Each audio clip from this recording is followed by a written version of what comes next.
Good morning, everybody. I think we've got the early arrivals in, so good to try to stick to time from the beginning. Welcome all to the fourth safeguarding session webinar this morning or this afternoon, depending on where you are. We'll find that out in a minute. This is the last in a series of webinars put on by the Dóchas Safeguarding Working Group. I guess hopefully you all know that Dóchas is the umbrella organisation under which all of the international NGOs belong in Ireland, and the Safeguarding Working Group I guess brings together the safeguarding leads and practitioners across the membership of Dóchas. We meet once a month or so to share good practice, and we had the idea to try and bring some of our learning to the wider sector, to other members and to partners in programs overseas. So all of you are welcome. Today's webinar is called Caring for Survivors, a Principled Approach to Safeguarding. And Valerie Philpott, who is the safeguarding advisor from Misean Cara, will lead the presentations in a minute. But just before we get started, some housekeeping. Just to let you know, this webinar is being recorded.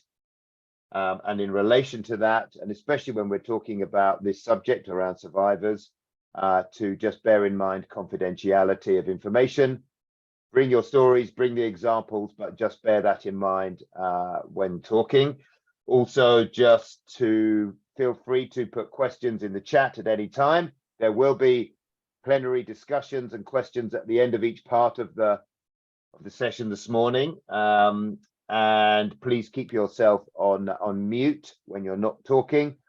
And I think that's about it in terms of the housekeeping. So what we've done, it's been interesting at the beginning of these webinars, is just to find out who's in the room. So Morgane, you can put up the Mentimeter poll, and just if we could just ask you all to fill that in quickly. Click the boxes.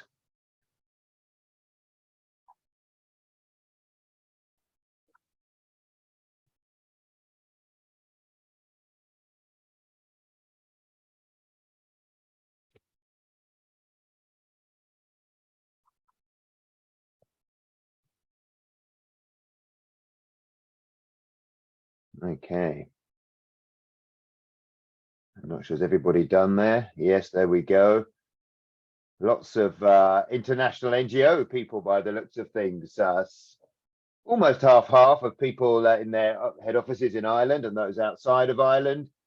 I see we have Nazreen here from Lebanon concern. I can see in the chat there. So welcome one and all. And I guess that's the checking in and the housekeeping done. So I'll now hand over to Valerie to introduce the first part. Over to you, Valerie. Hello, thanks Matthew. Hi everyone. Yes, as Matthew did my introduction there, I'll just give you a little bit of a background on myself. I am a practicing social worker, so I'm registered here in Ireland, and my background is in child protection, and I've also worked in lots of different areas: disability services, hospitals and healthcare, foster care, and adoption services as well. So I've got, kind of come to this with a very broad lens, and it's good to see that there are international participants here today.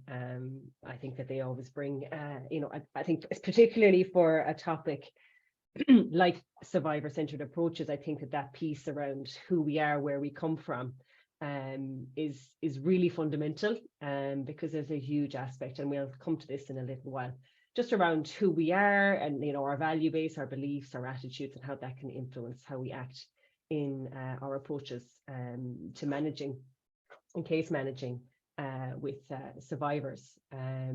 So I suppose just to share my presentation. So there we go.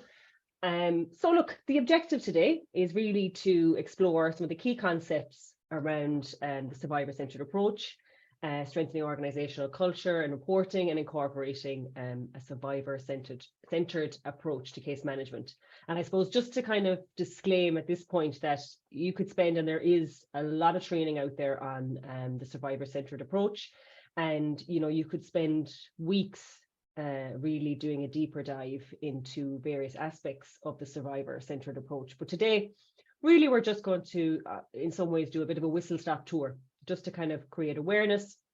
And I hope that it piques your interest in learning further about it. And there are lots, as I said, lots of different training programs out there on the survivor-centered approach that go into far greater detail than I will today.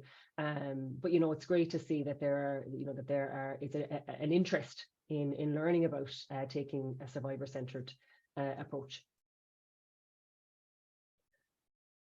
So we're going to do a little Jamboard, get you thinking, get you doing a little bit of work this morning, and take the heat off me. So we're going to basically, I'm asking the question, what does the term survivor-centered approach mean to you? So I'm just going to stop sharing my screen.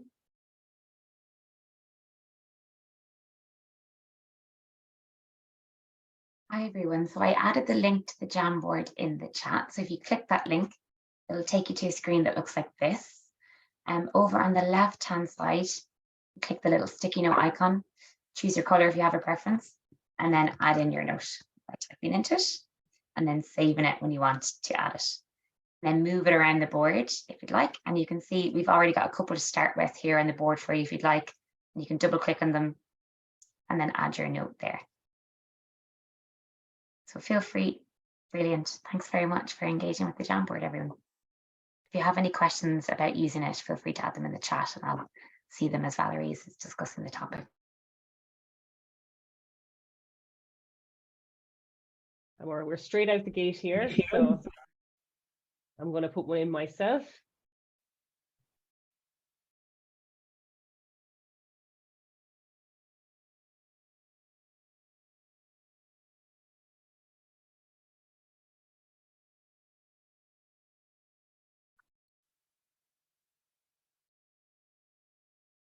Okay, so what have we got here?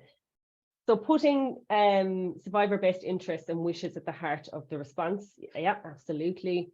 Every action and every decision is done in the best interests of the person harmed or at risk. And I like the fact that, that term best interests, and that's a, I suppose it's become a bit of a buzzword really in terms of how we approach our activities and actions when managing cases. But it also that concept of the best interest is actually now, it's being firmly rooted in legislation. And we have in Ireland here, we have the best interest of the child, what we call the paramountcy principle, which is where the best interests of the child are put front and center of all at the top of the decision making. So we have trust, excellent, yeah. Taking a survivor's concerns and wishes into account at all times, absolutely. Ensure the approach puts the survivor's needs as the first priority in the investigation and support. And yeah, it is really about putting, and again, we'll speak a little bit about this in a while, but what we've seen in terms of the actions taken, particularly in our sector, is that the needs of survivors hasn't been put first. In fact, it's been, very much an afterthought, and the security and the reputation of agencies and organizations has been what has guided these case management with survivors. So I suppose it's not surprising then that survivors have felt like they weren't part of the process, and indeed felt that that they had no control whatsoever, and in some ways the process itself led to further traumatization. So putting the person and making the disclosure at the center of all decisions made in relation to it. I mean, that's an excellent one. And that that sounds really nice in principle, but actually in reality that can be quite challenging, because there can be a number of barriers to putting the survivor first, and those can be structural barriers in terms of legislation, policy, but there can also be cultural barriers. There can be organizational barriers. So whilst in principle, that is what we're trying to achieve, that isn't always easy. And unless that there is a framework with which organizations are working to, a survivor-centered framework, then the chances are in approaching their case management, it inevitably will end up not front and center. And that's what we found. That's what multiple reviews have shown, and a number of high-level scandals, if you will, in our sector have shown as well, that when push comes to shove and the crisis emerges, that the survivor hasn't been put first. So consulting the survivor on what steps they want taken on their case. And again, this is about self-determination, being given the option, not giving the survivor the chance to lead on the response. We may think that we know the right steps to take, the right actions to take, but actually it's not entirely, it's not up to us, in terms of, and for all of the reasons, those structural reasons, cultural reasons, organizational reasons, there might be very, very real reasons for a survivor not to want to take the steps that you're suggesting, and for very good reason, because we can't control all of, it's like thinking of juggling a lot of balls in the air. We can't control all of them. We're working within systems, so when we're managing responses to incidents, we're managing those responses in the context of the system that includes police. It could include the judiciary. It includes health services. It can, there's a lot of different actors here, and also we have to work within the limits of the law and policy in the areas that we're working. So, so listen to the survivor on what supports they need from well-being, psychosocial perspective moving forward. Absolutely crucial. And what has been lacking in the past has been, an impetus to support the survivor going forward, and understanding that trauma doesn't just go away overnight. It is a process. And survivors have come forward, and this is in multiple contexts, even outside of our sector, where survivors have come forward and they haven't been offered that psychosocial support, and they haven't been offered any support really. So that acts as a barrier in of itself, because it actually feeds into the culture of reporting as well, where if the community here that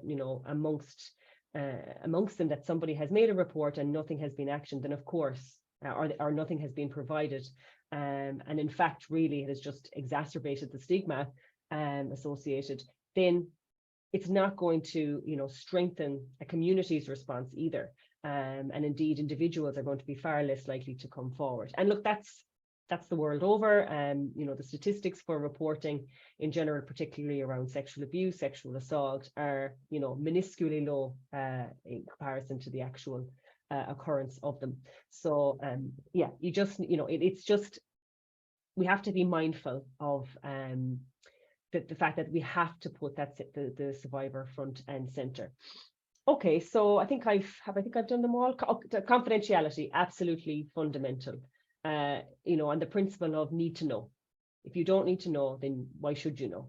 And unfortunately, again, when we found in the case management of these cases is that there weren't proper procedures in place for keeping the information where it needed to be, and then you have it expanding outwards to elsewhere and across an organization, and then a person's story that they never wanted to tell, and again that leads to further traumatization. Okay, so we're just going to come back to the and I just want to say, and whoever's in the room, that you're hitting the nail on the head really, in terms of, because in terms of, we call this a survivor-centered approach, and I remember when I started working in this space, there was a shift over, the past number of years around, well, we've moved the language now from victim to survivor. And what does that mean? And so there's been that shift, across to this more positive and kind of proactive language around, well, this is something that a person, has control of. It gives them autonomy. So, and look, this terminology is interchangeable. So just to kind of say that you'll see, even throughout the sector or different contexts, you'll see that you might get terminology like victim-centered, victim-oriented, and depending on different contexts. I know in the criminal sense and the judicial sense, you'll see a lot of victim-centered, victim-orientated language. But generally speaking, in our sector, it has moved very much into the survivor-centered, and that's really the language that's being used across the board now, really. So I'm just going to return to my presentation.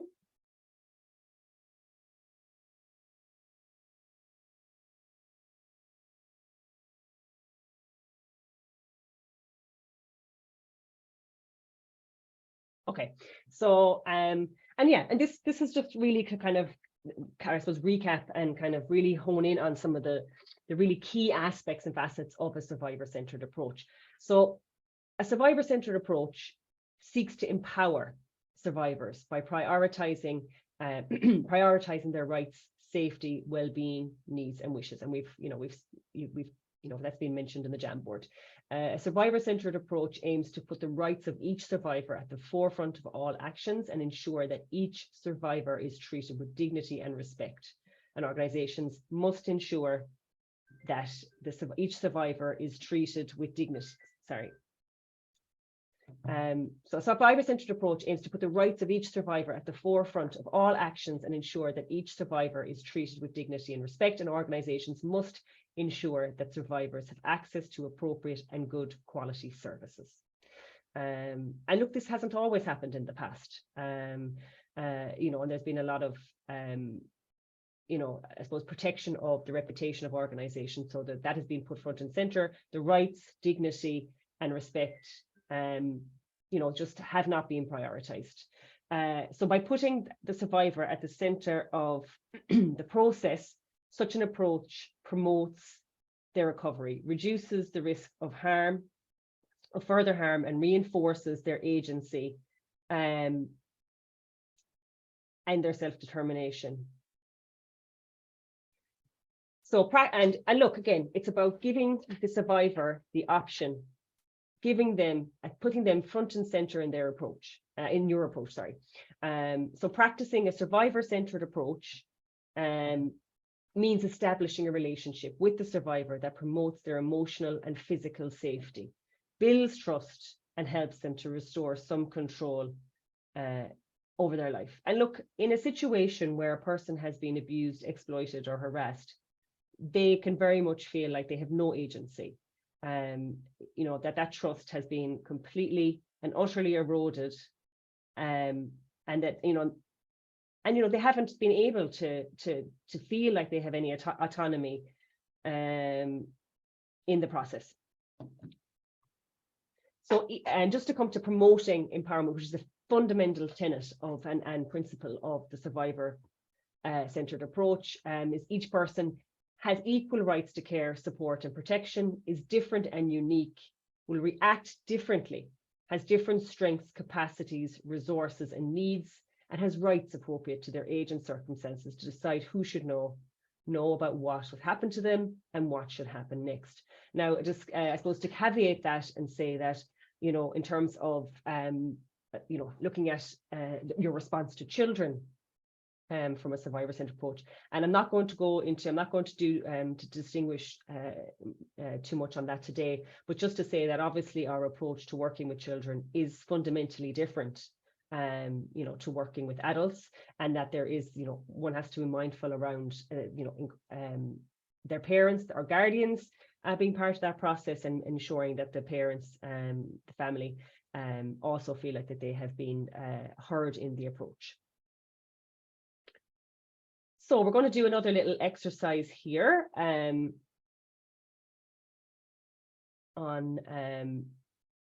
values, attitudes, and beliefs. And I mentioned this a little bit earlier, just around, well, in terms of having a survivor-centered approach, we need to make sure that we are cognizant and have an awareness of our own values, beliefs, and attitudes, given that we can't separate, as I say, we learned in social work, you can't separate the professional from the personal, and we have to understand that when we are taking actions, or we have to have an awareness that when we are taking actions, or we're deciding what actions to take, that we need to understand our own belief system, our own values, and our own attitudes, because they will have an impact on how we approach our response. So if we go to the Jamboard. Thanks, Morgan. Yeah, here's the Jamboard, and for anybody who's joined us since we had our first Jamboard, if you click on the sticky note icon to the left, you can type your message in the sticky note and save it, and it'll appear on screen, or you can pop a little note in one of the existing sticky notes on the screen.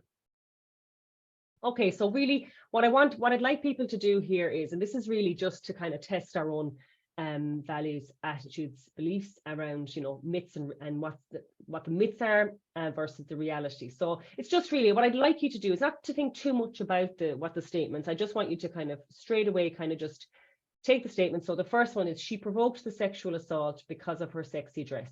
She was asking for it. So what I'd like you to write down is just what your thoughts on that statement are. So whether you agree with it, whether you don't agree with it, what does that bring up for you? Is that a belief system that you hold, or indeed maybe that the culture that you come from holds? Yeah, look, I see one coming up there now that says victim blaming.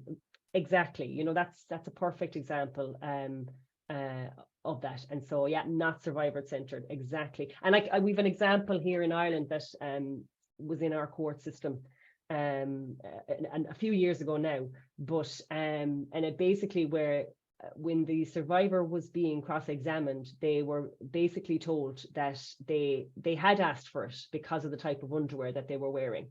And that made the news in terms of how traumatizing that would be for a survivor when giving evidence and looking at the process, and how that process is absolutely not survivor-centered, and then looking at the structural biases that exist, that you could even make that argument in a court. So I see completely disagree, opposite to survivor-centered approach. Yeah, indeed. And absolutely disagree. The focus is upon the blaming of the victim rather than the perpetrator. Yeah. And you're absolutely right. I think it all really, can be summed up in those two words of victim blaming. And there's nothing about the action, nothing about the actions of the perpetrator. So again, yes, the victim is put firm and center, and there's, and I suppose with that as well, there's a lot of, reading into that statement of shaming. I would say that there is, some cultural bias in there. I think, we've all heard those statements about, well, because of what a woman wore, and it takes again, and you see it in the media reporting a lot actually around this. It's almost like an unconscious thing within the media, and they're getting better at it, particularly since the Me Too movement, around how they will frame the victim in media reporting, and how it is the victim and statements like that, where what they were wearing, how they presented, is what they said, what they did, what they didn't do, makes for the story, and not what the perpetrator did and who the perpetrator is. So if we move on to the second one, I see that people have had a look and are into that one. So a man can protect himself. And again, this would be a fairly common statement that you would probably see, would be a belief in many cultures throughout the world. So men and women can be victims, absolutely, 100%. And there are, men victims, particularly and men can be victims, say, of physical violence, when they're out with their peers, and they can get into physical altercations. There's a number of ways that a man can be assaulted, abused, harassed, exploited. So if he can protect himself, it must be his fault. So yeah, so he didn't. So so he shouldn't say that, or he shouldn't. It should be his fault if he if he didn't protect himself enough. So everyone can be a victim of abuse or exploitation, regardless of gender, 100%. And in fact, men are far less likely to come forward, particularly in the areas of domestic abuse, domestic violence.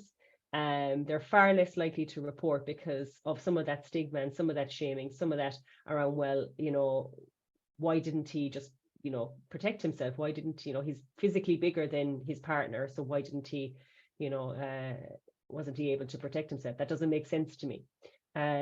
So we need to promote a culture where men feel safe to report abuse. Absolutely. And I just saw on the news actually, or on an advert last night, it was an ad for sexual harassment, but it was by a woman to a man.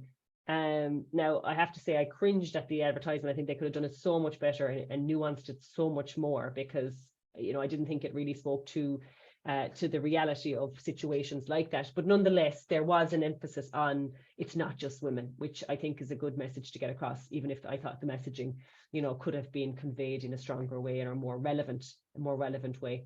Men can be victims, survivors of harm and abuse too, absolutely. Removing the stigma of men reporting. And this is a huge thing. So men do not, they feel, you know, men, you know, by and large, are not in the, you know, they don't reach out to their peers as much as women would. They don't utilize that social support as much as women do. And look, that also feeds into, you know, some of the statistics around suicide.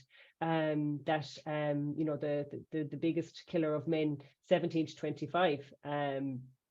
So making the man disclosing out to be weak. Exactly. You know, why couldn't they just stick up for themselves? Why didn't they, you know, they're bigger, or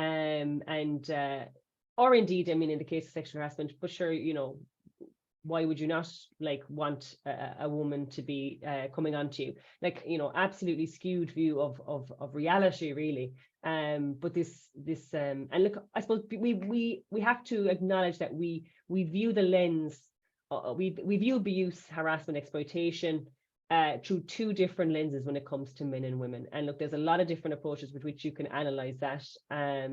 But nonetheless, what it does in practical terms is it leaves men feeling like they can't report because, you know, let's say they go into a police station, like, and I'd like to think they're after getting better at it. And I'll use the Irish context, and they have, you know, specialist training now on things like family violence.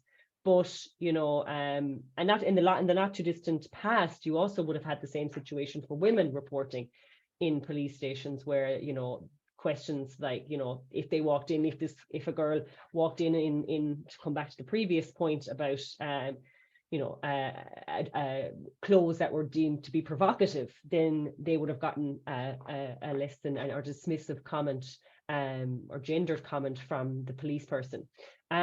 So can we move on to the next one, Morgan? Please, thank you. So you are more likely to be attacked.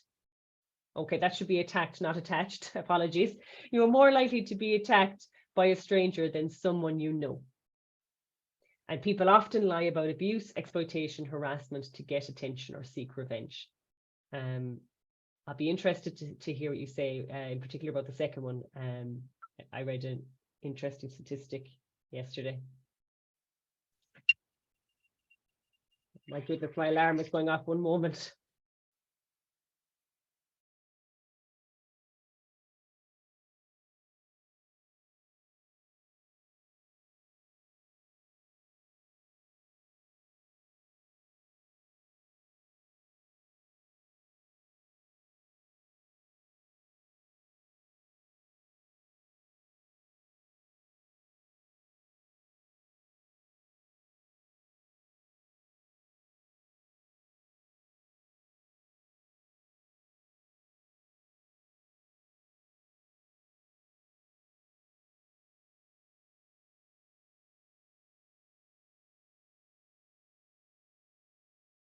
Always when you're in the middle of a presentation. Okay, so we have, so you're more likely to be attacked by a stranger than someone you know. So the opposite is true. Most harm is caused by people who are known and trusted by the victim survivor. Absolutely. would not agree wholly with the statement. Yeah, I mean, look, I think, you know, knowledge and awareness is growing and expanding, particularly in this area. And I think, you know, you're highlighting that today. The majority of abuse is perpetrated by someone known to the victim. Abuse is more likely from someone you know, and I don't think this is true. The likelihood of being attacked by someone you know is much higher, I think. Absolutely right. These statistics are very, very clear. You are far, far, far more likely to be attacked, abused, assaulted, exploited, harassed by somebody that you know. And that is categorically set out in the research. And I think we have this perception of the, you know, being the stranger that, you know, drags a helpless woman down a lane. That doesn't happen. Well, it does happen in reality, but in a very minor sense. By far, the biggest perpetrators of any type of abuse are those known to the survivor. And I think, as I say, I think we're becoming, our awareness of that is strengthening and has strengthened over time. But I think there is still this concept, and depending again where in the world you are, that you know, members of your family, your friends, your peer group couldn't possibly be perpetrators of abuse, and that just simply isn't true. So people often lie about abuse, exploitation, harassment to get attention or seek revenge. So a survivor-centered approach always believes a disclosure until, thank you, and unless, always be disclosure until and unless other evidence emerges in the process. Exactly. This is an uncommon occurrence. It is very uncommon. I read just yesterday, I think it was from the Rape Crisis Centre in the UK, out of 170 something thousand charges before the courts, or prosecutions before the courts, 5% were vexatious. I'm sorry now, just one moment. I have my alarm company ringing me.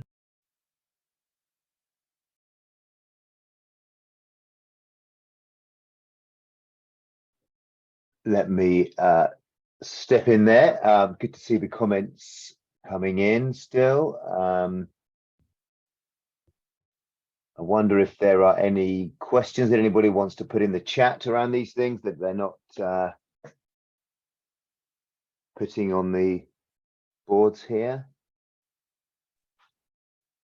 Hi, Matthew. It's Sarah here. Hiya. Hi, Sarah. Hi. Hiya. I was going to, sorry. Just while we're waiting for Valerie, I missed the start of it. The connection went, and there was a comment was being made around survivor-centered approach being about the best interests of the survivor. I couldn't hear Valerie's comment on that. Can anybody remember, or can you remember what was said on that? Or I'm going to watch the recording to catch it, but if somebody caught that, I'd love to hear it. Were you around for the first Jamboard? The first Jamboard had, I don't know if you see, that has, maybe Valerie's, looks like she's back again. Yeah, welcome back. No, it can wait. We'll leave it. I'll watch the recording. Thanks. All right, apologies, no problem. Everybody. I'm sorry. There was always when we're in these situations where they really shouldn't be happening. Okay, so there's a huge shame and stigma associated with coming forward about being harmed, and malicious allegations can happen, but very rare with children. They do not lie about sexual harm. Absolutely. And this used to be, and look, I think views are changing, attitudes are changing. There used to be a huge piece around, well, the child is lying. And I know this from my work in child protection and in historical commissions reports, just the amount that cultural belief that, well, that couldn't possibly be happening, the child has to be lying. And that is just being fundamentally debunked, if you will, in research. And indeed, what has actually transpired is that child sexual abuse in particular was happening on such a grander scale than we could have ever imagined. And look, there has been a lot of work done, particularly in the child sexual abuse space, around shaping more adequate responses to that. But that was certainly the belief, and certainly the belief in Ireland historically. Can the next slide there, Morgan? So I just have one question in yeah, I the, just in see the that chat. there. Yeah, that was for I didn't actually see the breakdown. It was just a statement, so I can't say whether, but I'm going to I would say that it was adults, because I was on it was the rape crisis statistic that I saw. So and I'm sure they would have distinguished between the two. Okay, so a sex worker can't be sexually assaulted. It's their job, and women don't commit sexual abuse, exploitation, and harassment.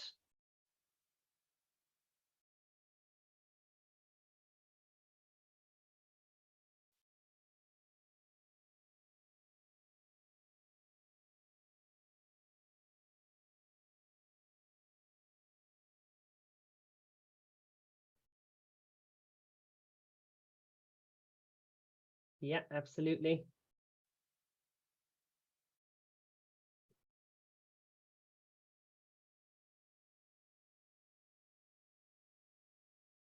Morgan, is there a way just making that post-it slightly bigger? It's quite, yeah, thanks. So there is a difference between consensual sex and abuse, and a sex worker is able to make that distinction. Yeah, 100%. Consent, consent, consent. And just because they are working in the provision of sexual services does not mean that they can't withdraw that consent at any time. Absolutely, they can be assaulted. Everyone is entitled to respect in their job. Yeah, 100%. There are certainly, this one's coming down here, and so they're even more vulnerable to abuse and exploitation, and consent is key. Absolutely. And the statistics again around you know, rape, sexual assault in amongst sex workers, you know, is obviously higher than in the general population. But yeah, I mean, the fundamental principle here is consent.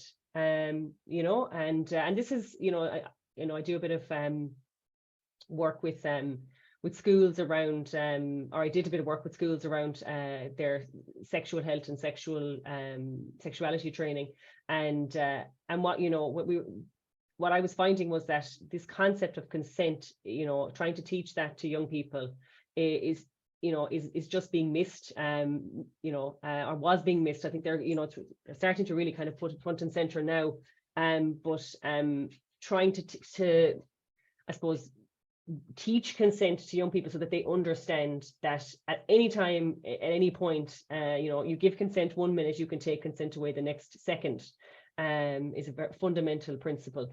So consent is important. Without that, then it's abuse. And again, look, this consent theme is coming through.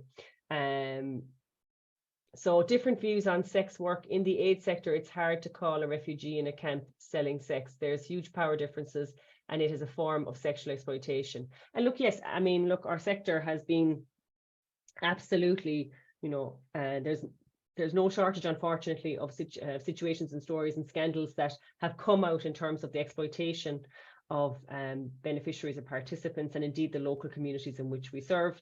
And look, these are, you know, these are coming out, and these are coming out all the time. Well, not all the time, but you know, a number of them have come out over the last number of years, and this is something that we really do have to kind of get to grips with, is how do we manage and how do we look at that power differential, and how do we create organizations that don't further traumatize, abuse, exploit the people that we're there to serve. And you know, I think, and we'll come to this a little bit later as well around that, but you know, it is a fundamental question. So women don't commit sexual abuse, exploitation, or harassment. So anyone can be a survivor. It doesn't discriminate by gender, race, disability, ability, size, shape, or age. Absolutely. Women can cause sexual harm. Absolutely. And women are just as capable of abuse and exploitation and violence as men. Women may be more likely to get away with this behavior. So just in relation to that, you know, the statistics show us, and look, there's no doubt about it, women can absolutely commit sexual abuse, exploitation, harassment. But we have another one there. So yes, women can commit abuse. It's about abuse of power imbalance. It is probably more subtle or psychological. And yeah, look, women, hands down, women can commit all types of abuse. However, you know, it's very clear that whilst women can commit abuse, you know, it is men that are by far you know, in the higher numbers of in terms of perpetrating abuse. But that does not mean that in certain instances that women are not the perpetrators of abuse. I'll use examples from my own working life. I worked, as I said, in child protection, and in my time there, a fairly high-level child protection manager was stood down on the foot of charges around historic child sexual abuse. Basically, and this is publicly available information that I'm sharing, that she had gotten into a relationship with a teenage boy. At the time she was working in a residential unit, and there was talks some of grooming behavior, and so that made it you know, to the courts, and the charges were eventually dropped. They weren't able to get a conviction, but it made international media. So women can absolutely perpetrate abuses also. And the types, I think the nature of the abuse can be different, or you see with women it tends to be in positions of power, like teachers. So teachers getting so sexually abusing their students, and scenarios where the child is known to the female, and it arises from that. And so and there's a lot of different examples of those abusive teacher-student relationships for females that you can see throughout the media. Okay, can I get the next slide, Morgan? Was that the last? That was the last one. Okay, that great. Was the last one. Yeah, sorry, okay. Blank slide there. Brilliant. Okay, I'll go back to sharing my screen.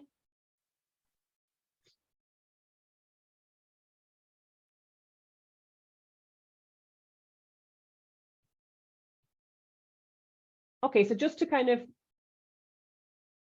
recap, so the reality of, she provoked the sexual assault because of her sexy dress. She was asking for it, but the reality is abuse, exploitation, and harassment are never the fault of the survivor. A man can protect himself. The reality, anyone can be subjected to abuse, exploitation, and harassment. You're more likely to be abused by a stranger rather than someone you know. And so in most cases, abuse is perpetrated by someone known to the survivor. People often lie about abuse, harassment, exploitation to get attention or seek revenge. And the reality is the false allegations of abuse are rare. A sex worker can't be sexually assaulted, it's their job. And look, I mean, you really highlighted it there in the Jamboard about consent. Consent applies to anyone in every situation. Women don't commit sexual abuse, exploitation, harassment, and anyone with power can sexually harm another person, and the large majority of perpetrators are men, but some women also perpetrate sexual violence, and particularly against, and I mentioned the adolescent ones there, but particularly against children and adolescents.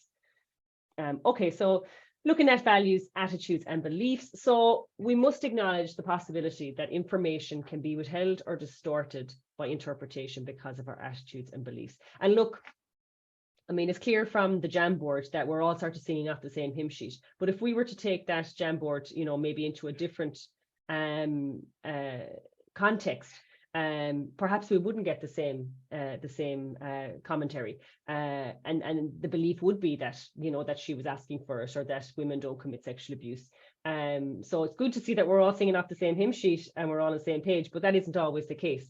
So we have to acknowledge that our values, attitudes, and beliefs, you know, affect, you know, how we think and how we act. So we must be aware of our own biases as an important way to be professional. And we have a duty to remain neutral and to help survivors, regardless of our personal views. So irrespective whether we do or don't believe in those various, you know, myths, as we say, then that's irrelevant really, because we still have a duty to the survivor to keep our, you know, to regardless of our own personal views. So self-awareness is a lifelong journey. So, you know, we may start out taking a particular position on something, but if we educate ourselves and we're made aware, and we're, you know, we're expanding our awareness all the time, then and we're, you know, we're seeking information through different ways, through our peers, through formal training, through our experiences with others, and then most importantly, that we take the time to critically self-reflect. So what does critically self-reflect mean? It means looking at, well, why do I think like that?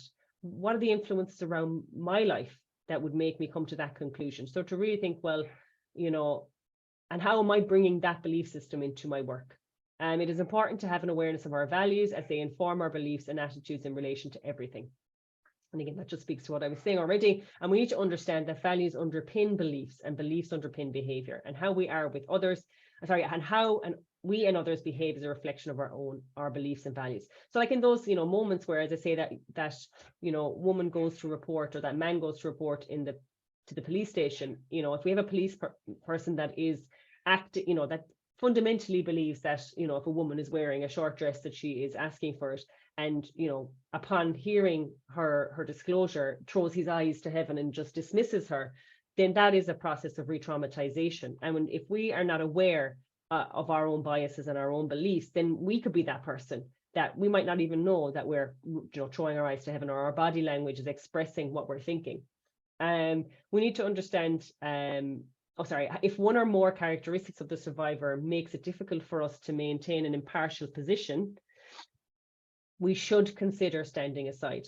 And this could be, you know, this can be challenging, you know, to have that conversation with yourself about, well, I just have a very strong belief on this, that, or the other, therefore I don't think I'm the best person to put that forward. And to throw that on its head, you could have a situation where a particular, one of the particulars of the situation might be triggering for you, and then in that triggering process, it is really difficult and challenging to kind of set your own belief system aside, because perhaps, you know, you have an experience yourself of that, and that's something within this process is triggering you.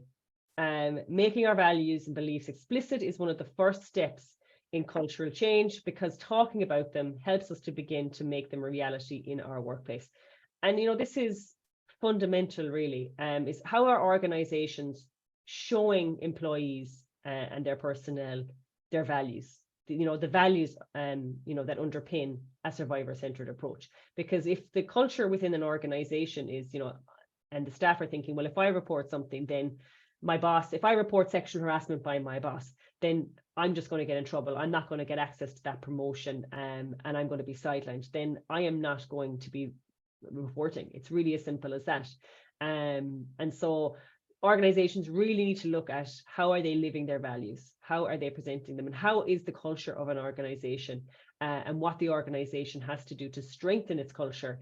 And look, there's been a huge piece done around strengthening culture within organizations on the foot of some of these instances, making it into the public domain.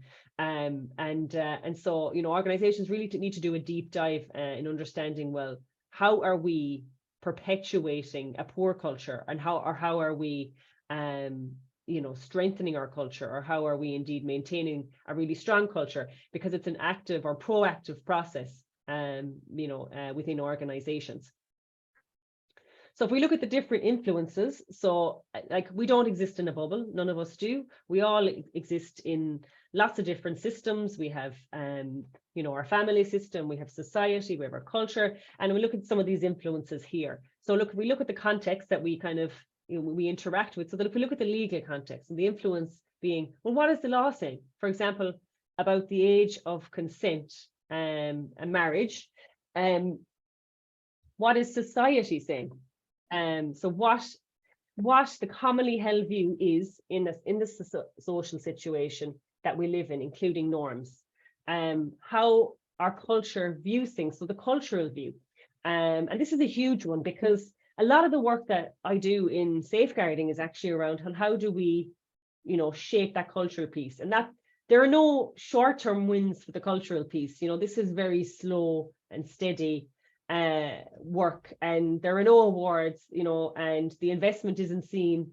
It's really sort of an invisible investment, but it's that cultural change that, you know, can be fundamental to changing an individual's views.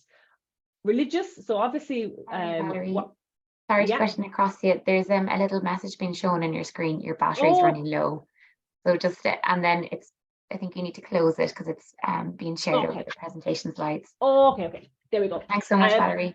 Thank you, Morgan. Brilliant. So no problem. And yes, of course, people's religion will fundamentally have and fundamentally influence them. And, you know, at the moment, you'll see over in Qatar, there's a big, there's lots of media furore around this one love concept and the messaging around that and how FIFA have responded to that. Yeah, our religion will influence us in many ways. The personal, so our past experience, I've spoke a little bit about this just there. You know, if we have been traumatized in the past, it could be quite triggering for us. So and it teaches us how we see the world and how it shapes our view. Professional, so what our profession tells us. So you know, I'm a professional social worker, so we are bound by a code of ethics in terms of how we practice, and irrespective of my own personal views, I have a professional, you know, I execute my work in the professional domain, and therefore I have to uphold the code, the ethics that are relevant for my profession. Environmental and economical, so what people have to do to survive. So for example, how they feed their family if the crop fails. So you know, kind of looking at it from the perspective of, well, you know, people's actions and behaviors will change if they're, you know, forced into, it's like a lot of women enter into sex work because they are, you know, for the same reason as the crop fails, that they can't feed their families. And looking at that not as a moral failing, but as an economical need.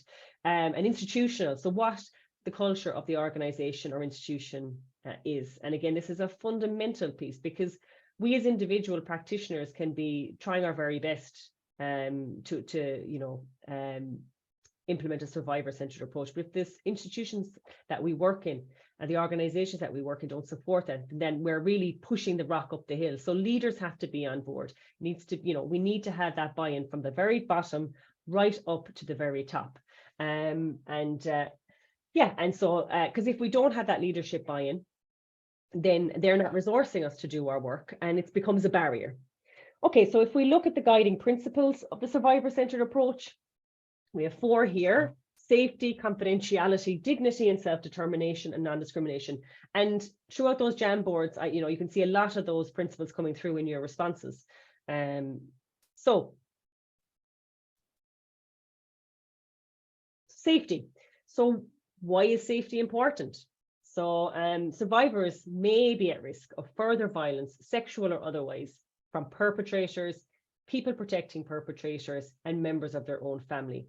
So in our response, we have to be mindful that we are looking at the person holistically and looking at them within the circumstances that they find themselves in at any given time.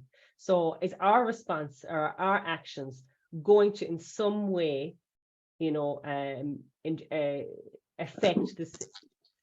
Can you hear? So they will somehow affect the survivor, and actually indeed you know, increase the level of danger, or indeed they, you know, it may put them in a situation where they're likely to experience further abuse again. So what does it mean? Every person has the right to be protected from abuse, exploitation and harassment. Every child has the right to be protected from harm, and as adults we have responsibilities to uphold that right.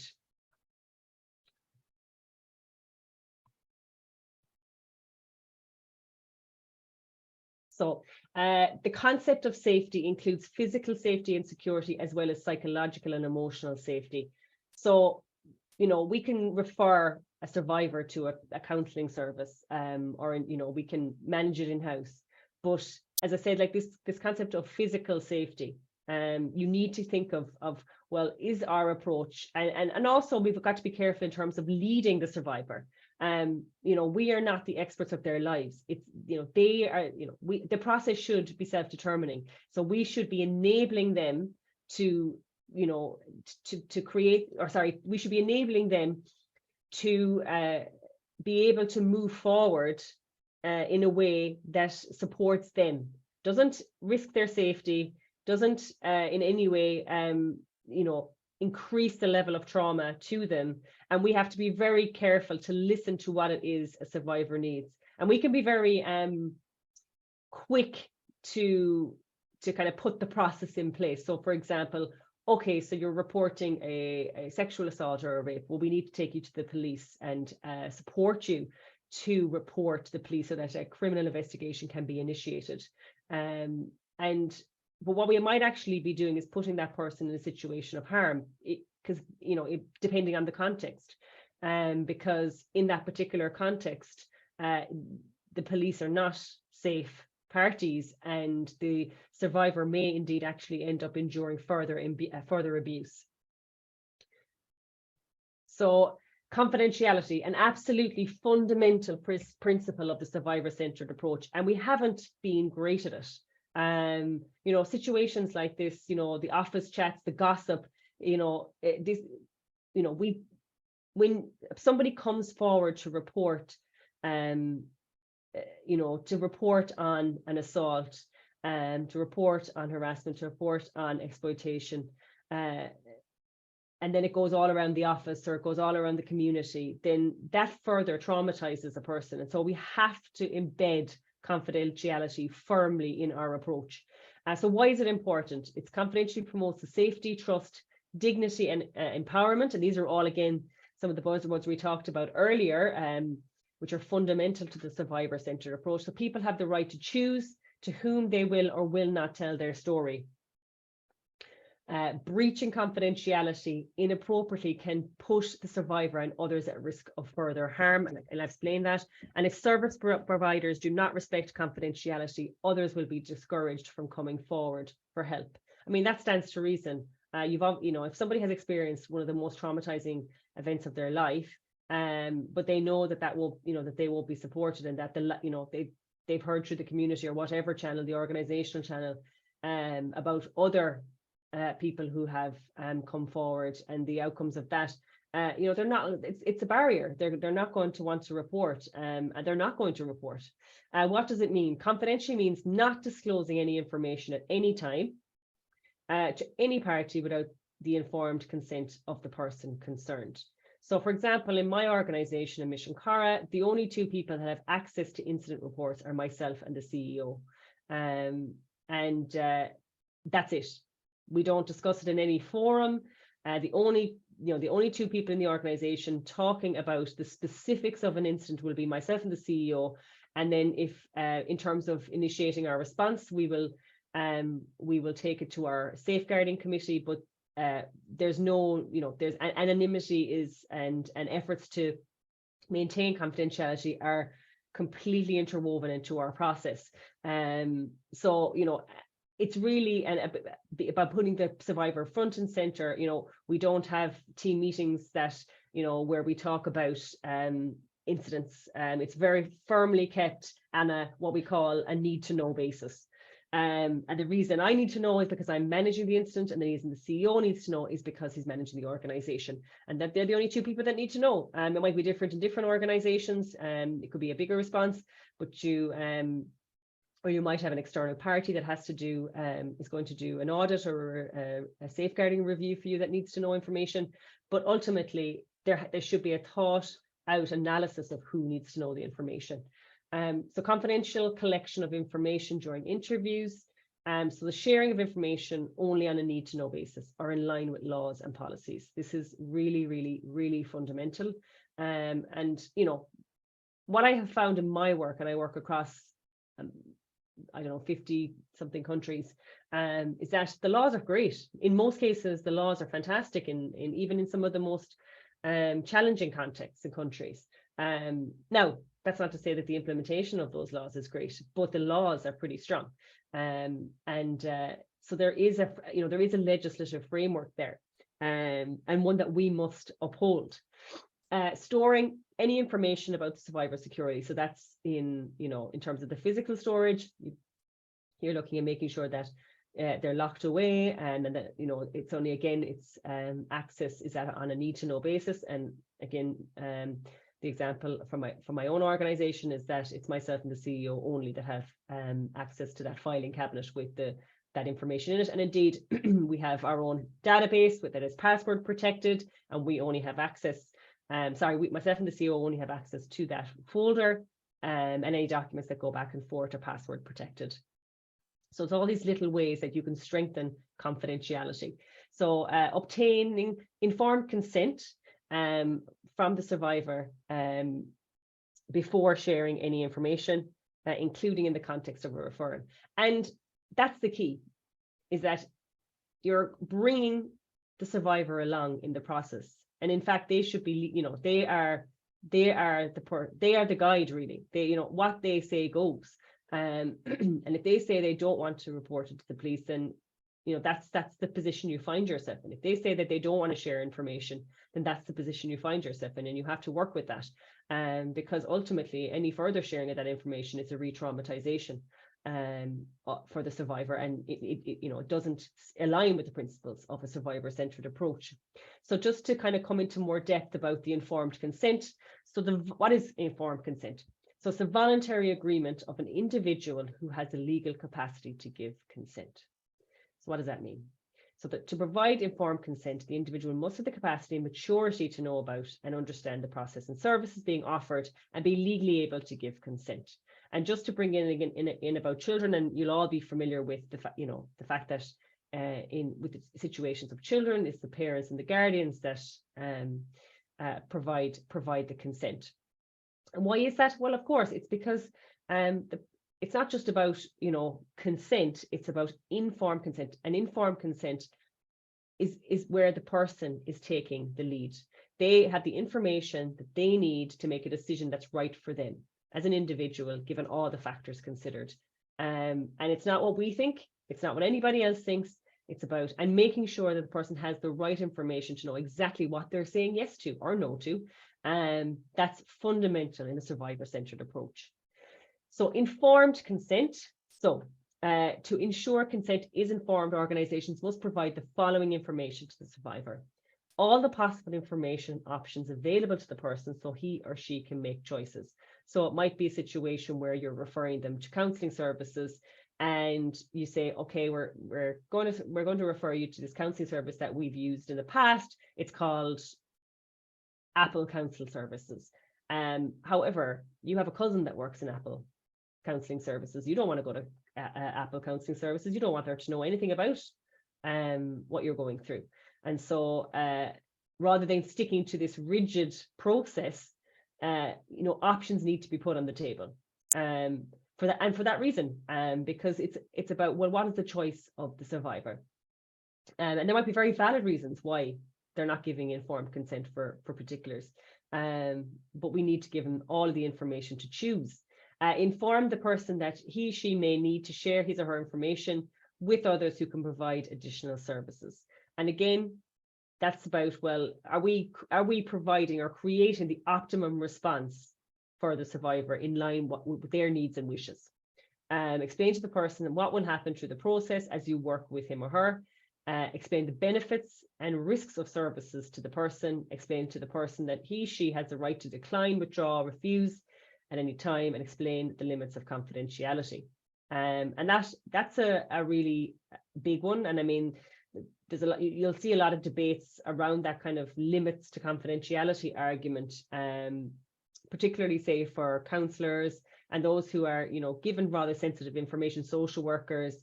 And so one of the key things we learned when I was training was that, you know, if a child disclosed to us that they were being sexually abused, that, you know, you would have to, you know, very clearly explain those limits to confidentiality, because the child, you know, may have an expectation on you, or the person may have an expectation on you that you are going to keep this wholly and solely to yourself.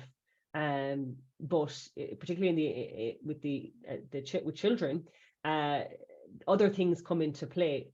So you may have to, or you will have to, override their needs and wishes, and they need to be made aware of that, given other requirements. So for example, and I'll get to this in a second, around mandatory reporting. So we actually can't give them this confidentiality, full confidentiality that they're seeking, because we have requirements as professionals in certain professions, or indeed as individuals, in what we're going to do with that information. And I think the key piece there really, in terms of working with people also, is to outline that before anything ever happens. You know, it's clear, like for example, in Misean Cara, it's clear in our policies that you know, we can't offer that, you know, full breadth of confidentiality, because you know, as a social worker, I'm a mandatory reporter under Irish legislation. So if I am told a child is being abused, I have to report that to TUSLA, the Child and Family Agency here in Ireland, and the police. And so and the way that kind of tends to work out in practice is actually, you know, if you're getting a sense that somebody is about to disclose something to you, then you start to say, well, look, I feel like you want to tell me something really important, and I don't want to stop you at this, you know, and I want to hear, and I'm here for you, and I'm going to support you, but I need to make you aware that you know, if you tell me something about you, then I may have to share that with your parents, or I may need to share that with the Child Protection Services, or I may need to share that with the police. So to make sure that they understand the limits of that confidentiality. So what are the exceptions? So there can be exceptions to this confidentiality, and it is very important that the survivor, and especially children and young people and their caregivers, know what the limits are. So we've talked about these to some extent. So the limits include situations where there is a threat of ongoing harm to a child and where the need to protect them overrides confidentiality. So for example, if a child discloses to you that they are being sexually abused by their uncle who comes into the home on a weekly basis, then you know with that information that that uncle is going to be back in the home and will most likely, you know, sexually abuse this child again. So you have a duty, and indeed for mandatory report as a legal obligation to report that. Situations in which laws or policies require mandatory reporting of certain types of violence against children, and I've kind of spoke to that already, where we're not able to give a child the full breadth of confidentiality.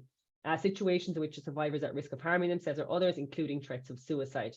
And this can, you know, and I know this in practice, this can be a really, really challenging one, because, you know, you are compelled to support somebody, and they're telling, you know, who is really, really, you know, they're at a situation where they're experiencing suicidal ideation. So the situation is critical, and they're telling you, no, but I don't want you to tell anyone. You know, that's a huge, huge burden to bear. And so, you know, again, with, you know, there is this expectation of confidentiality in a situation like that, you know, can't be offered. Situations including sexual exploitation or abuse by humanitarian or peacekeeping personnel. And the key thing around this is that it's very clearly set out in your safeguarding policies, or indeed your PSCAH policies, around what the limits to confidentiality are. And this is crucial, because what I have seen in my experience is that if you don't have it embedded in these policies and your procedures and you know, in your codes of conduct, then you are essentially opening yourself up to an employee being able to sue the organization within labor law for the investigation, the way the investigation was managed, and indeed if the person was stood down or their position was terminated. So it saves a lot of organizational headaches in the long run, making sure that you have an alignment, that it is set out in your policies and in your procedures, but that there is an alignment with the HR function of your organizations, so that that risk is mitigated against. And that is how you do that, is that you have it very clearly outlined in codes of conduct, in the contract, and interwoven into the various policies where it is appropriate, including the safeguarding policy and the PSCAH policy, because that is what will save, and you know, a real nightmare and a very costly endeavor, you know, if a person decides to challenge your response after, say, a termination. And I have seen examples where that's been done and the person has won because there was no basis for the termination in law. So dignity and self-determination. So why is it important? Every survivor has the right to be treated with respect and dignity, and to make choices about what happens. Again, that whole self-determination piece. And the response of the service provider can either promote dignity and empowerment or cause further distress and harm. And we've all heard, I'm sure, of organisations that will have inevitably caused further distress and harm in terms of their response. And look, I think we are getting better in the sector. I think the visibility that has come from the scandals in the last few years has actually been a catalyst, an unfortunate catalyst, but a catalyst nonetheless, in taking our safeguarding more seriously and making sure that our responses are appropriate and indeed survivor-centred. What does it mean? So self-determination means respecting and dignity, wishes and choices of survivors and allowing them to be in control of the helping process by deciding who to tell and what action to take. And failing to respect dignity and self-determination can increase feelings of helplessness and shame, reduce the effectiveness of interventions, cause re-victimization and further harm, and perpetuate harmful norms. I mean, that's a mouthful there, but I mean, it really does kind of hammer home the importance of that dignity and respect piece. Because, you know, if our ultimate aim is to ensure that the survivor comes out the other side feeling listened to, feeling heard, feeling that the process hasn't traumatized them. And that's not to say that they will come out the other side as if it never happened. That, you know, that is not the expectation. We cannot expect that. But what we can expect and what we should aspire to is that the survivor comes out the other side not feeling any of these things, not feeling helpless, not feeling shamed, not feeling reduced re-victimized. And then for them then to probably share their experiences with peers, with colleagues, and for that then to be a barrier in terms of other survivors reporting. So the principle of non-discrimination. So what does this mean? So I mean, there's a huge amount of law and policy around this. You have the UNCRC, the ECHR, you've got the IASC principles, and there's a huge body of work across policy and law in terms of non-discrimination. So it's all people have an equal right to the best possible assistance without unfair discrimination on the basis of gender, disability, race, ethnicity or tribe, colour, language, religious or political beliefs, status or social class. And I'm sure you've all experienced, especially when working with, say, minority groups or ethnic minorities, that you can see, the very tangible discrimination that occurs on a very structural level for ethnic and racial minority groups. In my work, I've started to, I mean, again, I think we can all speak to the gender discrimination as well. And I've seen in my work the area of disability and how how that needs to evolve. And look, we have the UN Convention on the Rights of Persons with Disabilities, but I think it's still very much behind perhaps where we are with discrimination on the basis of race and ethnicity. And of course, religious or political beliefs, a few months don't go by when we're hearing about particular minority religious groups being persecuted in various countries that we work around, and obviously being discriminated against for those. So just to come back to mandatory reporting, again, just because it's a really principle or key concept really within the whole framework of a survivor-centered approach. So mandatory reporting refers to state laws and policies that mandate certain agencies and/or people in helping professions, teachers, social workers, health staff, to report actual or suspected child abuse, physical, sexual, neglect, emotional, psychological abuse, and unlawful sexual intercourse. And again, I spoke to my own experience as a social worker, so I'm registered with our body here in Ireland, and mandatory reporting is legislated for in Ireland, and therefore, if a child discloses sexual abuse to me, then I'm legally mandated to report to the authorities, and if I don't do that, then I can be held individually responsible in law. Mandatory reporting can also be mandated for cases of certain types of abuse against others, so intimate partner domestic violence, rape, and abuse of vulnerable adults. So you might again have a situation where it's a counsellor where their client is disclosing domestic violence, or indeed the area of vulnerable adults it's growing, but it's still vastly behind that of children. And again, to use the Irish example, where we've done a lot of work in this space in the last, say, 10 years, but we still don't really have a strong legislative framework that encompasses the different types of abuses that or experiences that vulnerable adults have with regards to abuse and exploitation that are distinctly different, really, from the experience of children. Like things like financial abuse, economic abuse, so abuse by family members, in terms of taking control of an elder person's finances, moving into their home, and refusing to move out, this kind of thing. So we're seeing a lot of that coming through our court system here in Ireland, and we're working on the framework, but it's a really slow process. So to comply with mandatory reporting laws, organisations must have a thorough understanding of the laws in their setting. I mean, this is self-explanatory. You know, we can't go about our business implementing, you know, I don't visit our projects in different countries and apply an Irish legislative lens on my practice, and we have to always take into account the laws.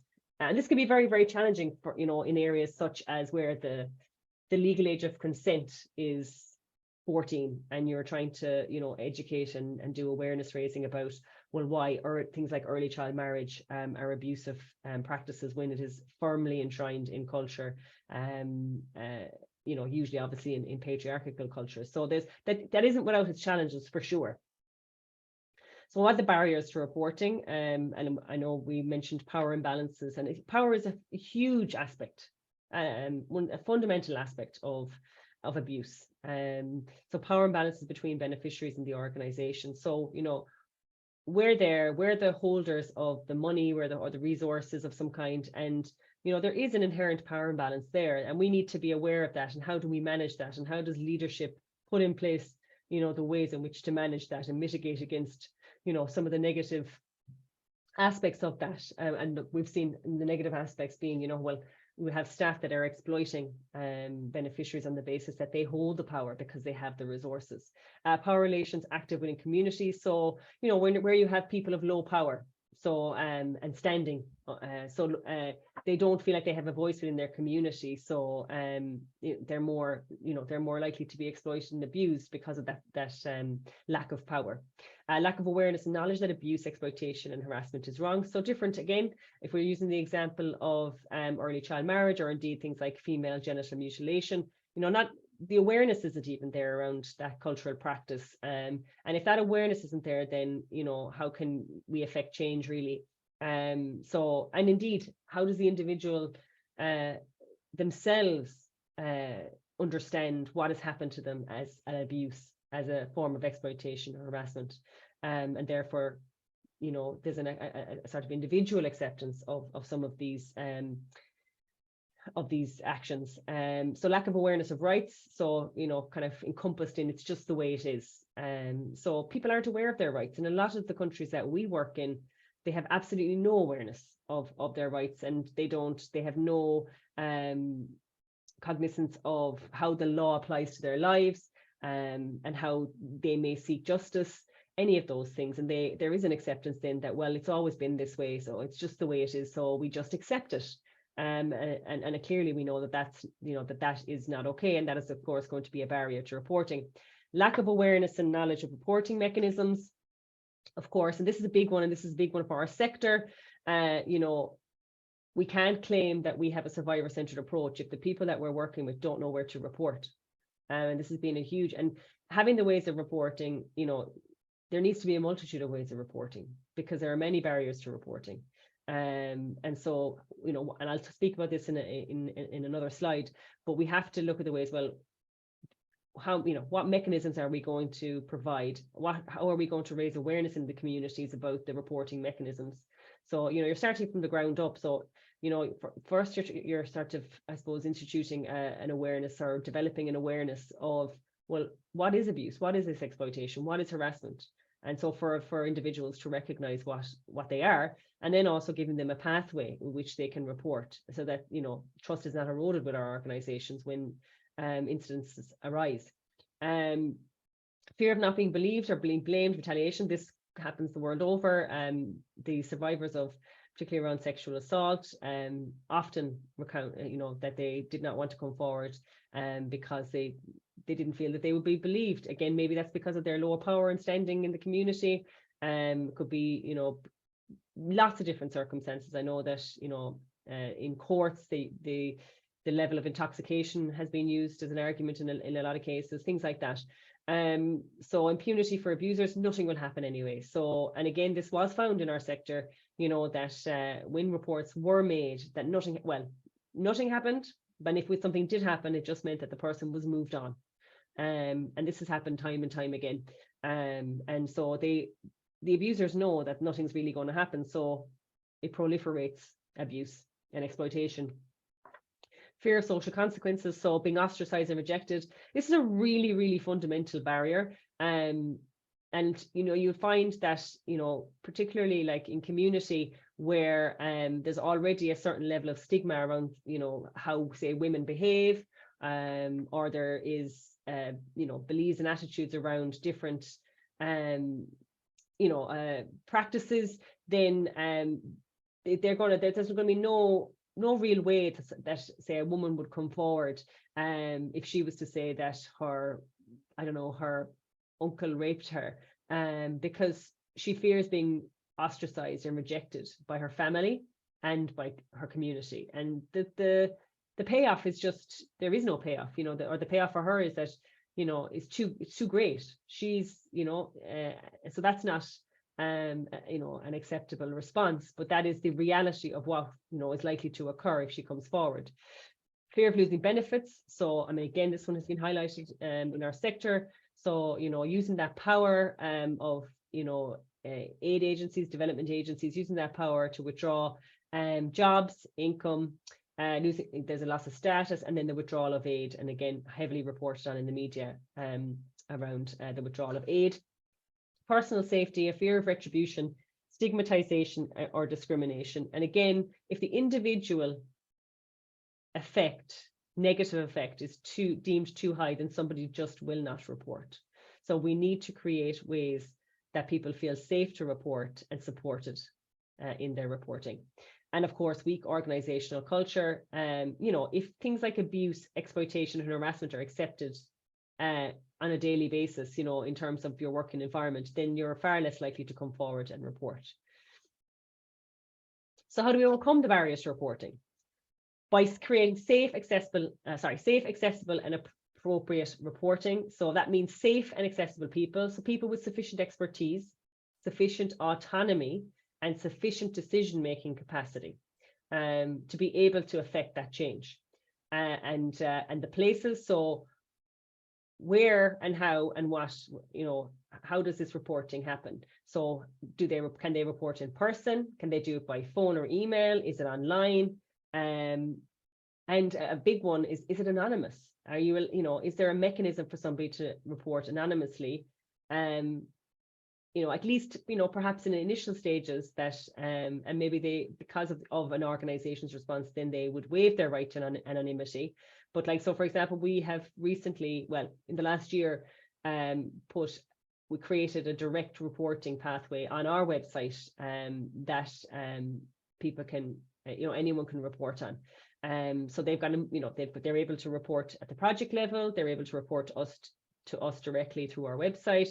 They can email me, they can phone me. And these are all kind of outlined in our policy. So they know that there's a person, who has responsibility for that. But if they don't want to use that channel, maybe they're, as I say, concerned about things like anonymity, maybe they're just too scared, then they can use our reporting portal online. And so we've created a multitude of ways in which a person can report. So quality support and assistance. So that's in-house support and referral pathways to external services and supports. And again, it's about the response. So making sure that there is that quality support and assistance, and that the support and assistance isn't tokenistic, that there's a well-considered pathway there to external services and supports, because maybe the person doesn't feel comfortable with it being managed in-house. And we have to be cognizant of that. And again, that speaks to the confidentiality piece as well. Enhanced accountability, so including through safe recruitment practices, training, I suppose everybody knowing the different roles and responsibilities of their role, and then trauma-informed investigations, which essentially means engaging with survivors in a manner that's sensitive to the trauma that they have suffered. And I put this one in at the end because I think we can't get anywhere without resources. And again, resources can, not necessarily, are not always in monetary form, but they could be resources in terms of time to send staff on training, to resource, give time and space to the, if it's a safeguarding advisor or whoever, HR manager who's managing a particular incident, that they resource the person to be able to do their job effectively. And that can only come obviously, from the top down. And so everybody, we say in safeguarding, safeguarding is everybody's responsibility. And we can't do that without adequate resourcing. Okay, so just want to quickly move on to. I'm just aware, Valerie, sorry to interrupt, just aware of okay. the time. Yeah. We're a little bit behind, but sorry to interrupt. Go ahead. That's okay. Thank you. Okay, I just want to briefly go through case management, and I will again disclaim on this part that the case management is, there's a lot in the case management piece, and we could do, you could do a week's training on case management from a survivor-centered approach. But just again, it's just to give you a little sense of some of the key fundamentals really within case management. So we're going to look at introduction and engagement skills, assessment and planning, and follow-up and case closure. And like for those, I suppose, just to kind of define, case management is the collaborative process of assessment, planning, facilitation, coordination, evaluation, and advocacy for options and services to meet an individual's needs. So in terms, so case management has two main objectives. So it's to achieve good outcomes through service delivery tailored around individual needs and circumstances, empower survivors through supporting their participation in decision-making according to their age and developmental level. And in case management, the survivor is at the center of the helping process and would actively participate in age-appropriate ways in all aspects of the planning and service delivery, and the action plan always reflects his or her best interests. Not always easy to do, but must be, put front and center. So introduction and engagement. So when we're introducing ourselves, and I think as a social worker myself, and I remember back to my own training and we used to have to do these very excruciating role plays about how we would introduce ourselves to the client and the different ways in which we could engage. And whilst it was absolutely excruciating, anytime I hear the word role play now, I cringe. But I have to say, though, there is no substitute for practice, really. And they are absolutely skills I took into my practice when I qualified. And, you continue to hone those skills as the years go on. But just in terms of the introduction, it involves making the person feel safe and calm and giving him or her information about who you are and what and what help you can offer. And it also involves making sure the person gives consent if you are going to proceed with making referrals or sharing information. So you greet and comfort the survivor and obtain permission to proceed. And this, of course, is fundamentally important because this is their, this is the first kind of interaction that a survivor has, and it's going to lay the seeds, the foundations of how the interaction going forward. So the introduction is really quite important. And then in terms of the engagement skills, we have voice, verbal, physical, and behavioral. So look at our voice. So how do we talk? The volume, the tone, the speed. I always have to tell myself to slow down, no matter how many presentations or indeed engagements that I do. I just speak way too fast. And so I'm always trying to think about how I can slow myself down. I don't always get it right, but I'm aware of sort of some of my deficits, I suppose, in terms of my engagement skills. And also, maybe we're not, if it's somebody's second language, for example, they're, oh, sorry, I have that in the next one. So that's verbal.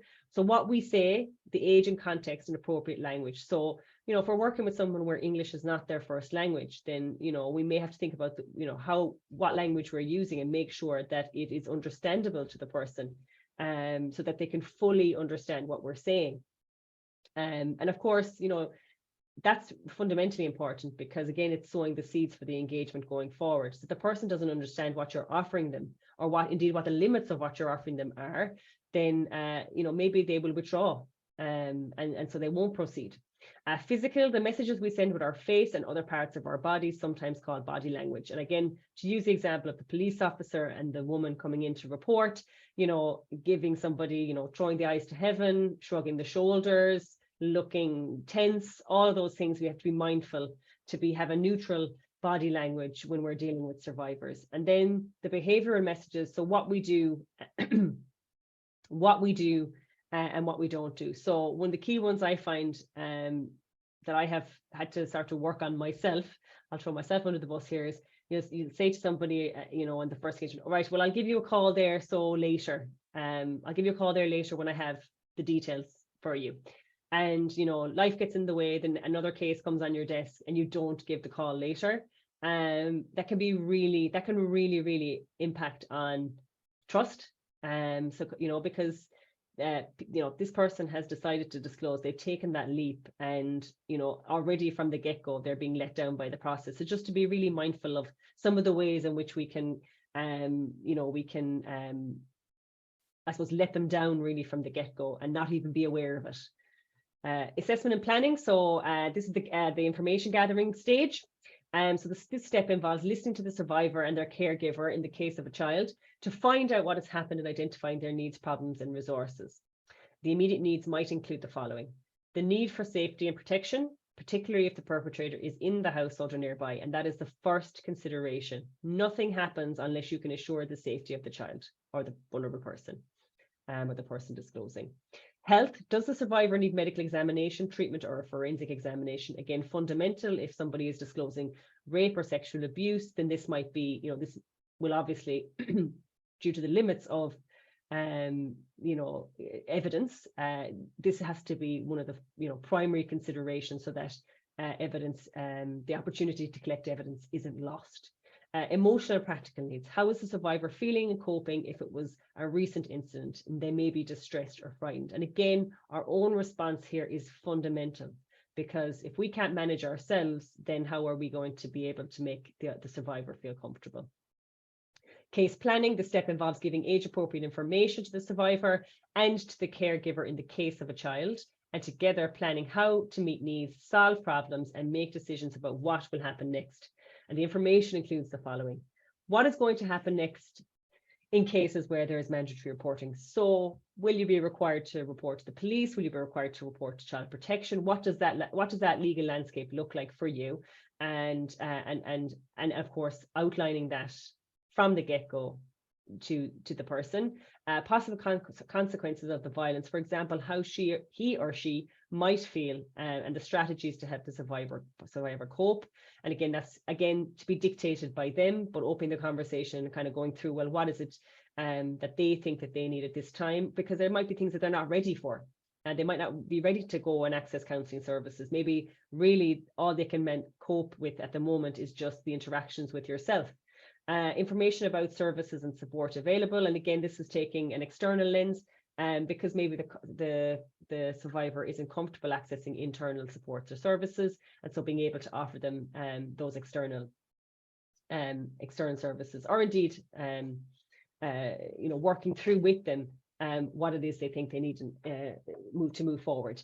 The implications of sharing information with other actors, and we've talked about this already, about confidentiality, the associated costs, if any, of receiving a service, and again, the standard being, of course, that the service is covered by the organisation, and the name of the service provider and the estimated time it takes to receive the service. And again, this is just reality, is that whilst the person might be wanting a referral to a particular service, you might not be able to access a service that is going to meet their needs, or indeed, if you can access one, the time frame that you can access it within could be quite lengthy. And is there a way that the organisation can provide that service, or in a faster way? And that might not be possible.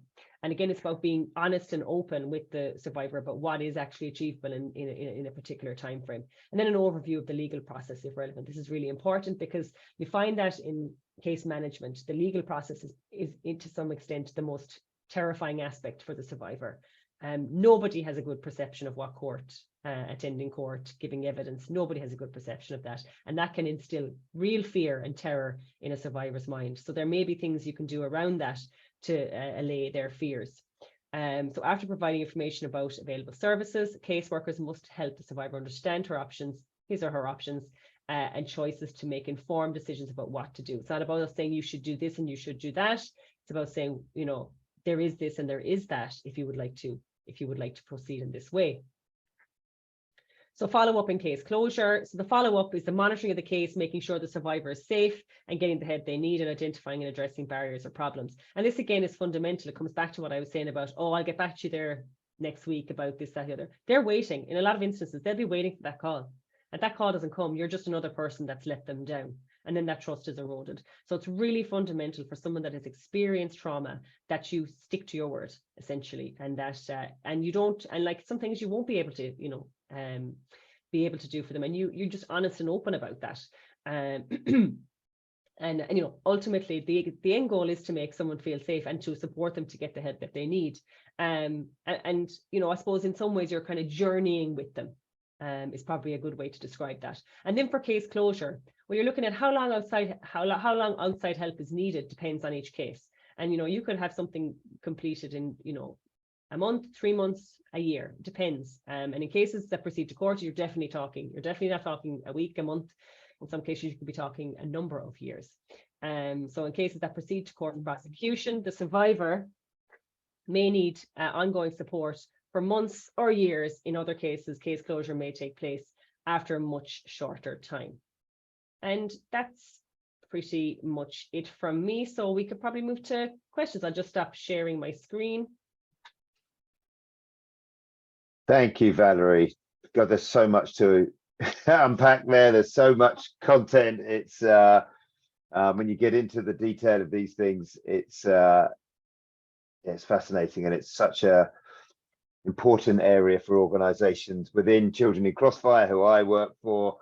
We're a small organization, and we get a lot of interest in our work through the respect that we have for the organization, and we are paranoid, almost like completely aware that one incident mishandled can destroy the organization. So it's been really great to hear your experience there, Valerie, to get some of that information from you about your own experience, good tips and tricks there. We had a bunch of questions coming in through the chat there. And maybe I'll just go through one or two of them. So some questions around, bunched around, if somebody's reporting an incident, disclosing a crime, and then they say, I don't want anything to be done about it, I just want to report it. Now you talked a little bit there about, I guess the mandate to report, the responsibility to report things. And I just wonder if you, Valerie, or anyone else has that kind of experience of trying to balance the need to protect the disclosure, the survivor, for the need to report a crime, and how you might manage that. Yeah, I'm happy to answer that, and I'd love to hear maybe anybody else's comments on it as well. I mean, realistically, really within the mandatory reporting space, it generally dominates in terms of the child protection aspect of things. And it comes back to what I said about, you know, whilst the area for vulnerable adults is expanding all the time, you know, it's really somewhat in its infancy, and to greater or lesser degrees in countries. And I think I suppose what's really important when the mandatory reporting aspect is to really from the get-go discuss and outline the limitations of what you can and cannot keep to yourself. And then for adults who are coming forward in the process, and let's just say they pick up the phone and they ring me and they say, look, I want to report, you know, I've been sexually assaulted at a project, and this is kind of all, I don't really, and it's anonymous, then I will work with the information that I have. It doesn't mean that I don't do anything. I will absolutely be led and said by the survivor is that I just want the organization to know. And so, but that doesn't mean, so I will of course offer all of our assistance and support to the survivor. I will outline that whilst they may not want to proceed any further at this point in time, that they're always available to come back and change their mind. I outline to them that this will instigate a process of investigation, irrespective of their, you know, that they don't want to engage, they don't want to engage with the organization. So there's still lots that would still go on in that regard. So there would still be an investigative piece, depending on the level of information that you receive. Obviously, you're going to be limited by the amount of information you receive, but you know, if you're getting names, and you might, you know, you could also encourage I'd be encouraging the survivor to touch base with me again, not to change their mind on whether they want to proceed in any particular way, but just if they wanted to touch base, to be reassured that something had been done. So again, they're feeling like they have been heard, that there's some actions have been taken, and that and again, it might even be because I suppose it's a very case by case basis, you know, and everything has to come back to, is there going to be an impact on the survivor? And if there's going to be an impact on the survivor, then you simply can't do whatever it is, you know, would be in your general process if you had that full openness from a survivor. And, you know, you'd be hoping that you could keep that process of engagement going. And look, I know that the anonymous reports are a challenge because you're only given a certain amount of information and you want to act on it, but really, in a lot of cases, the information is scant. And then it comes back to, and I, you know, in terms of, you know, what you said, you know, there's a bit of a flurry. There could be a flurry of activity when things come in. But if there's one thing I've learned of working in this area for many years now, is that you will not be condemned on what you did. It'll be what you didn't do. So you're always thinking about, okay, there are limits here to what I can do, but what can I actually do? Because doing nothing isn't an option. There's always something you can do. And if it's not going to help the survivor who's making the report because they want to remain anonymous, maybe it'll help the next person. Maybe it'll help the next person who won't then be assaulted, abused, harassed, exploited. And maybe there's a bigger investigative piece that needs to take place. And then, you know, where you go and you ask the hard questions, and it turns out that there's other survivors who are willing to come forward. There's a lot of ways it can sort of you know, evolve, but ultimately we're not in a position to do nothing. There's always something there's always something you can do and you should do. And there was, in fact, you touched there on a question that was also in the chat about protecting potentially other victims as well. Sorry, survivors, when you have a disclosure. And I think that little phrase you just threw in there is really powerful. Be wary of what you know, you'll only be criticized for what you don't do, more so than what you do in a lot of those situations. Yeah, and then I guess as well, the culture of safeguarding within an organization is really important. People feeling free to be able to report, and the prevention aspect, good recruitment, good safe recruitment, good program planning, good environments, etc. I wondered, rather than go through these questions one by one, I know the three of us have done most of the talking this morning, so I just invite people to raise their hands. Yeah. And if you've got a question, a comment, an observation at all, just raise a hand and let's hear from you.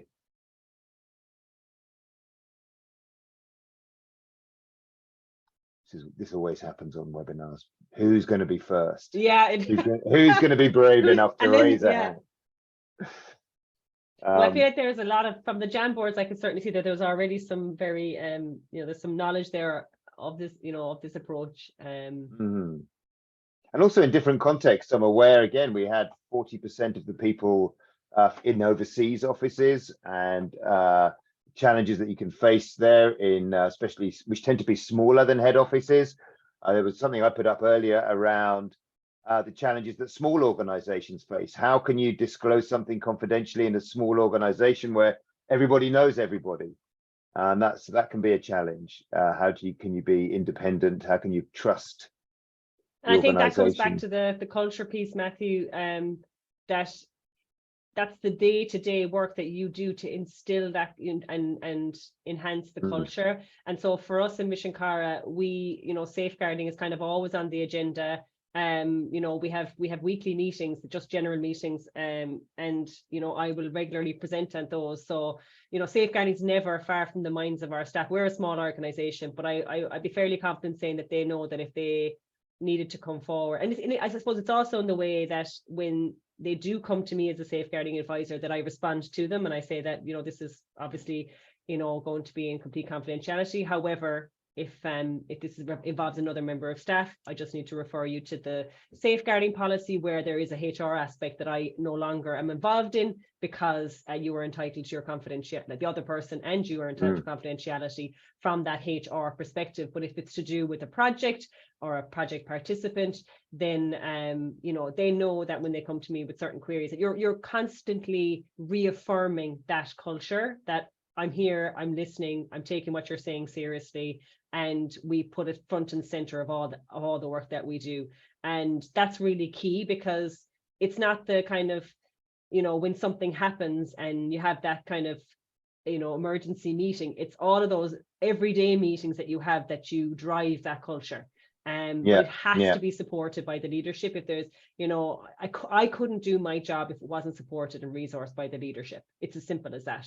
And then everything that I say in my interactions with staff is always, you know, I make sure that our CEO is reaffirming that messaging, and that we, you know, we're sort of putting our money where our mouth is in a way. Like, for example, we resourced a safeguarding specific funding grant into 2020. So again, that's sending a message for it right from the very top, from the board, CEO level, right down staff, and indeed to our members, that, you know, we take it so seriously that we're going to throw 100 grand at this, you know. Yeah, it's fascinating. I'll invite just maybe one last round for anybody that wants to say anything. Just to let you all know as well, obviously it's been recorded, and the slides presentations will be distributed. Sorry, Morgan, you look like you wanted to come in there. No, I was just going to say, we do have a couple of other questions in the chat. I mean, if people didn't feel comfortable coming forward and saying them over the audio, it would be great if we could get to those. I mean, I'm happy to read it out now. We had a question. Yeah, go for it.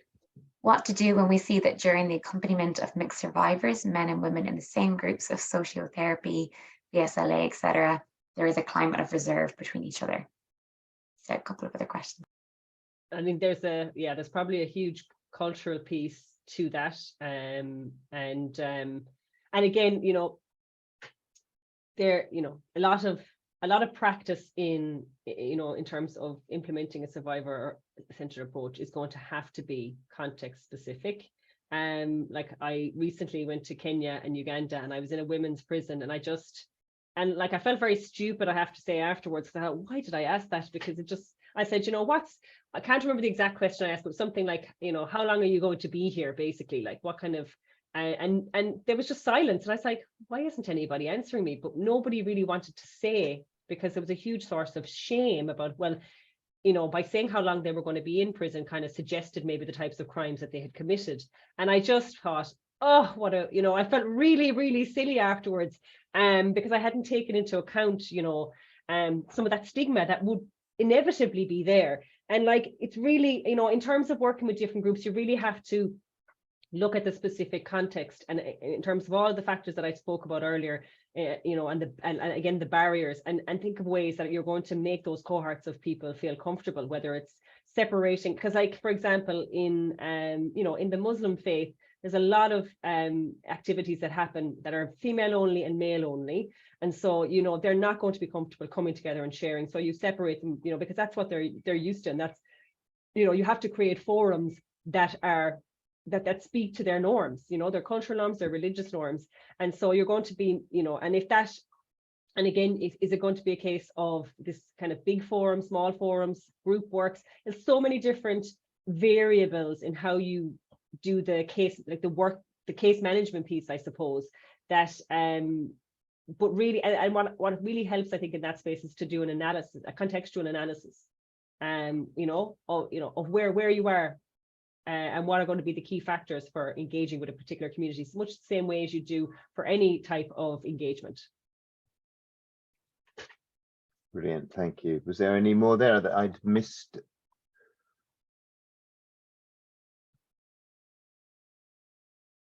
I think that's about it. And barring a last minute flourish of hands to appear, assuming that you're all still there, thank you for attending. Thank you for listening in today. The recording and all of the slides will be sent around. There'll be a link sent around in the next few days. Thank you to Dóchas, Morgan, and everyone there for managing the safeguarding group, organizing these seminars, the other members of the safeguarding group, few of whom have been in and out here. This is the last in the series, so we'll take our learning and look to continue to do this, something like this again next year, I guess. So thank you all, really appreciate it. Cyril, showing us there at the end. Nice to see you. And yes, thank you all. goodbye. Thanks so much, everybody. I'll end the call now. Thanks so much, Valerie and Matthew, for your time. Thank Thank you. you. Thanks, everyone.